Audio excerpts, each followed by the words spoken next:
Hey guys, it's Iskamar, and I just really want to provide some value to you and share my top 5 tips on improving at Heroes of the Storm or any game for that matter.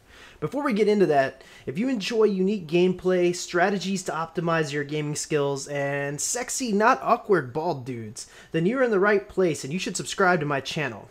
Anyways, tip number 1, be a noob. I know this one sounds really counterintuitive, like what the fuck Iskamar, I thought you were going to help me get good at the game. How the hell does being a noob help? I'm already good at that. Well, I think there are actually some good qualities associated with the mindset of the noob, and why you shouldn't throw the baby out with the bathwater. Number 1, we are more creative. When you find something new that you enjoy or are fascinated with, it is almost like temporarily you are a child again. You dare to dream, you dare to imagine things that can be quite silly, but some of these ideas are actually hidden gems. Yet then you start to play more, you start to learn more as you acquire more knowledge, experience, and are influenced by other experts in this area. There's a lot of good that comes with it, but there is one downfall. You start to take most things as granted and you become rigid in your thinking.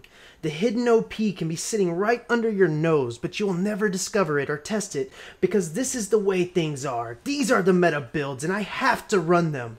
To support this, I want to read a quote from Naveen Jain, a billionaire entrepreneur who came to this country with little to nothing in his pockets, and who has founded many successful companies in various industries such as Infospace, Moon Express, and Biome. Here's something from one of his interviews. My fundamental belief is once you become an expert in any field, you become an incrementalist.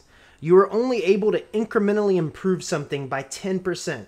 If you want to make more change, you have to look at the industry you know very little about, so you are able to challenge the foundation that the experts take for granted. I really believe this, and I think it has deeper implications for the term meta and what we consider meta, but I will save that for another time.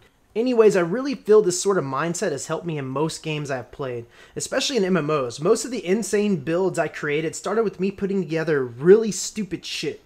I'm always making these really weird connections, and most of these builds are truly terrible, but by doing this and always exploring, you find the diamonds. In HOTS, this allowed me as a new player to come in and put together a Li Ming build that very few people have run or ever run. I'm not saying this is some super revolutionary build or even the best build, but it is certainly viable and extremely fun. If I just came in the game and was like, okay, what are the experts doing? This is the way things are, I gotta run this, I would never find gems like this, and for me that detracts from my gameplay experience. But at the top end, this is what separates the players who are on the edge discovering the new metas and the ones that just follow along.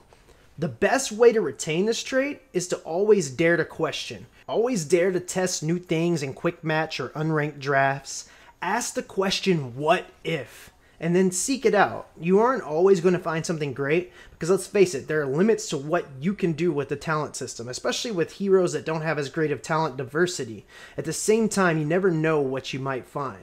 It may not be the best build in the world or the new meta, but it might be something that meshes better with your own personal playstyle. The other great quality of being a noob is quite simple. It's just the ability to have fun.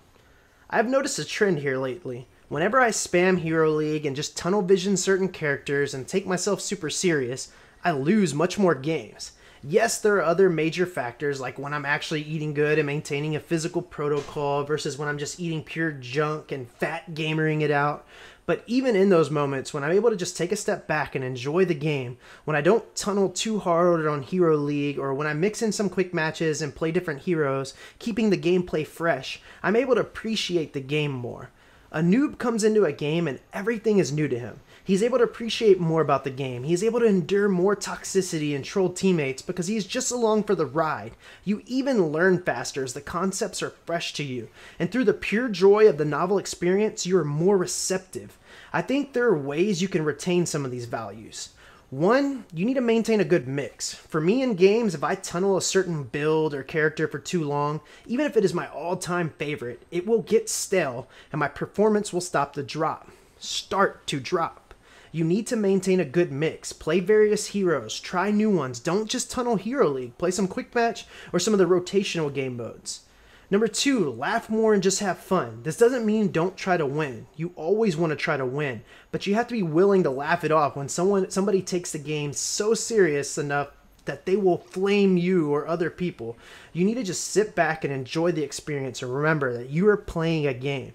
This is meant to be fun. Yes, try your best to win, but enjoy it too. And I think this will pay dividends for you. It might not do as much for one single game, but over time it will soften any tilt that might come on or emotional responses you might take. This is something that I'm going to work better at going forward because I definitely find myself taking games way too serious at times. When I implemented this mindset in League of Legends, I started to climb a lot faster. It was like I was tilt-proof. Anyways, that's it for tip number 1. If you enjoyed it and are looking forward to the other tips in this series, then subscribe to the channel and be on the lookout for tip number 2. I should be releasing it in the next couple of days. Be noobs, guys. Thanks for watching.